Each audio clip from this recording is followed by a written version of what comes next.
Mesdames, Messieurs, bonsoir. Merci de nous rejoindre sur la première chaîne de télévision gabonaise. Bienvenue dans ce journal.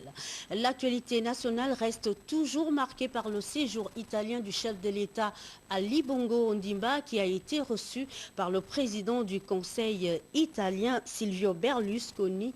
Bienvenue Miko Armand Moupende de la presse présidentielle. C'est avec les honneurs et tous les honneurs dus à son rang que le chef de l'État a été reçu par le président du Conseil italien. Pour cette première visite officielle, Silvio Berlusconi a déroulé le tapis rouge. Sous les feux de l'actualité et des objectifs, le président de la République gabonaise a pénétré le palais du Conseil italien. L'échange, assurément historique, aura été l'occasion pour les deux personnalités de parcourir ensemble des questions de développement et d'intérêt mutuel. Membre du G8, l'Italie est la 6e puissance économique de la planète par son PIB, le produit intérieur brut par habitant. De solides traditions de fabrication de produits de haute qualité, l'Italie dispose d'une belle expérience d'esprit entrepreneurial. Des atouts que le président Ali Bongo Ondimba voudrait certainement partager aux Gabonais. Un véritable modèle d'initiative pour les PME-PMI dans notre pays. En cette journée toute particulière, Ali Bongo Ondimba est certainement entré dans l'histoire de la République d'Italie en recevant en guise de cadeau ce maillot chargé de symboles des mains de Silvio Berlusconi en personne, le célèbre promoteur et patron du Milan Athletic Club. Voilà, par ailleurs, le chef de l'État Ali Bongo Ondimba a reçu plusieurs industriels intéressés par la destination au Gabon et qui aimeraient venir investir dans notre pays. Le point avec Bienvenue Miko. Le directeur général du groupe Iveco, que le chef de l'État reçoit à son cabinet, dirige une société spécialisée dans la construction de véhicules industriels et utilitaires italiens. La holding présente sur les 5 continents avec 27 usines produit des véhicules de pointe. Grâce à de nombreuses acquisitions, alliances et joint ventures internationales, aujourd'hui parmi les principaux acteurs mondiaux du secteur des véhicules routiers, elle propose des produits capables de répondre à toutes les exigences des professionnels du transport au Gabon. À la suite du spécialiste des transports, le vice-président de la société Cora Domenico, Stefano Cora, est venu discuter de la situation de l'entreprise Coraoud, spécialisée dans le bois. Installée dans notre pays depuis plusieurs années, la société aujourd'hui doit faire face à des difficultés d'ordre administratif. L'échange de Rome aura donc été l'opportunité d'explorer les voies d'un lendemain meilleur pour ce partenariat. Vous le savez, l'agriculture est un secteur vital de notre économie. Avec Jacques Diouf, le directeur général de la FAO, le chef de l'État a évoqué les activités de l'organisation à mi-parcours de son mandat. Bienvenue Miko pour les précisions. La rencontre entre le chef de l'État et le directeur général de la FAO est celle de deux personnalités qui se connaissent. L'échange est convivial. Le mandat du patron du Fonds mondial pour l'alimentation expire en juin prochain. Jacques Diouf est venu présenter ses civilités, mais aussi faire ses adieux au chef de l'État gabonais. L'organisme, créé en 1945, entretient de bons rapports avec le Gabon à travers le bureau régional de Libreville qui apporte son appui au secteur de développement rural. Le programme de coopération technique et le programme national de sécurité alimentaire contribuent de façon substantielle à l'effort de développement national. Le Sénégalais Jacques Diouf aura certainement marqué d'une empreinte indélébile son passage à la tête de l'institution.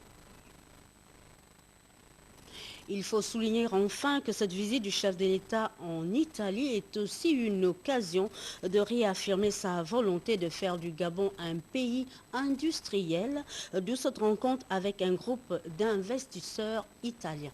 Bienvenue Miko. Entouré de proches collaborateurs, en cette nouvelle journée de travail, le chef de l'État, plein pied sur l'étrier, discute des opportunités économiques du Gabon. Comme interlocuteur en face des investisseurs italiens de renommée. Ali Bongo Ndimba s'attelle à faire valoir les atouts de développement d'un pays qui se veut désormais ancré dans le processus de l'émergence. La force de l'industrie italienne au cours de ces 20 dernières années n'est certainement plus à démontrer.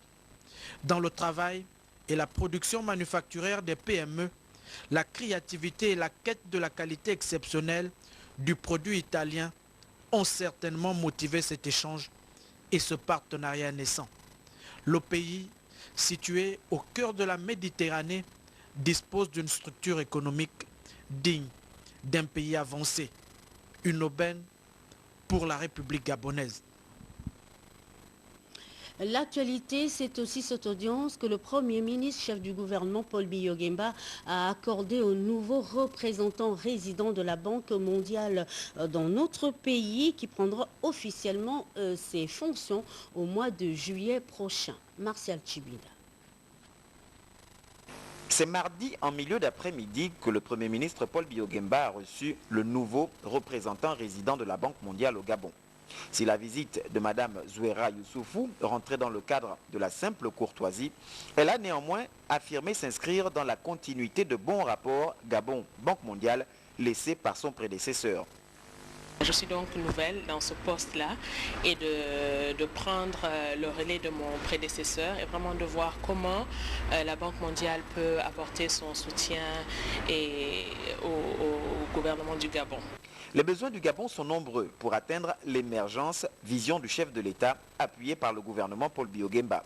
La Banque mondiale est donc un partenaire au développement des plus précieux. Les projets avec le Gabon ne manquent pas. On a plusieurs projets en cours, donc on a un portfolio relativement consistant de projets. Il y en a qui vont finir bientôt, il y a des nouveaux qui démarrent. Et donc l'idée c'est de mettre en place une stratégie cohérente pour le pays, avec bien sûr le concours du Gabon. Introduite au cabinet du Premier ministre par Mme Françoise Assengone Obam, ministre déléguée à l'économie, Zouera Youssoufou revient des États-Unis où elle a exercé 5 ans au siège de la Banque mondiale. Son activité au Gabon commence officiellement en juillet prochain pour un mandat de 3 ans avec juridiction sur la Guinée équatoriale.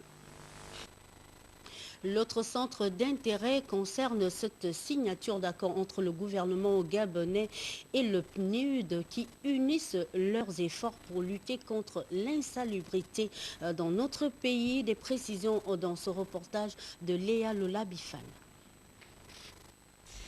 Par cette signature, le projet du programme national de gestion urbaine partagée des déchets solides ménagers est lancé. Un projet initié par le gouvernement gabonais, appuyé par le programme des Nations Unies pour le développement.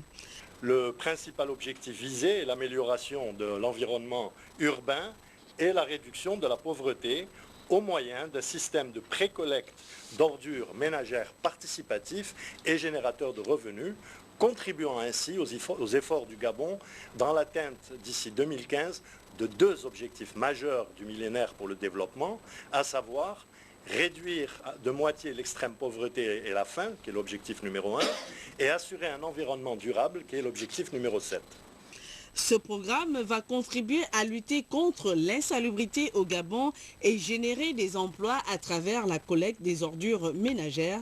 Le gouvernement gabonais entend vulgariser cette initiative. Nous osons espérer que les différents comités qui ont été mis en place par le Conseil des ministres vont se mettre à pied d'œuvre dans les meilleurs délais pour que leurs conclusions soient palpables. Nous osons espérer que la confiance placée en nous sera à la hauteur des attentes de tous les partenaires. Nous souhaitons également que les collectivités locales soient plus propres pour que le monde de demain soit meilleur que celui d'aujourd'hui. À ce jour, environ 17 quartiers sous-intégrés de Libreville ont bénéficié de ce programme. Port-Gentil et Oyem sont les villes ciblées pour la prochaine étape de ce programme. Et puis, les travaux de la 10e assemblée annuelle de l'Institut francophone de la régulation financière ont démarré ce matin à Libreville. Les spécialistes des marchés financiers d'Afrique centrale et leurs partenaires européens et canadiens vont échanger sur des sujets liés au développement des marchés financiers. Célestin Nguema-Aubin. Le thème principal de la 10e assemblée annuelle de l'Institut francophone de régulation financière porte sur les offres de titres au public. Il s'agit pour les participants d'examiner les récentes évolutions réglementaires apparues sur le plan international et d'apprécier le travail à réaliser en vue de s'aligner sur les standards internationaux. Le président de la COSIMAF justifie le choix de ce thème. Il s'agit pour nous de voir si, en si peu de temps, nous avons réussi à encadrer le recours au marché financier en respectant les standards internationaux. Pendant les 2 jours, nous aurons l'occasion d'évaluer si cette petite expérience s'est faite selon les règles de l'art. Dans le même sillage, le président de l'IFREFI met en relief le rôle des régulateurs. Réguler les marchés financiers dans ce contexte est devenu une mission à la fois complexe et multidimensionnelle, mais toujours exaltante. Je me réjouis donc de la tenue de ces journées de formation comme moyen de renforcer les capacités des acteurs concernés par la régulation financière.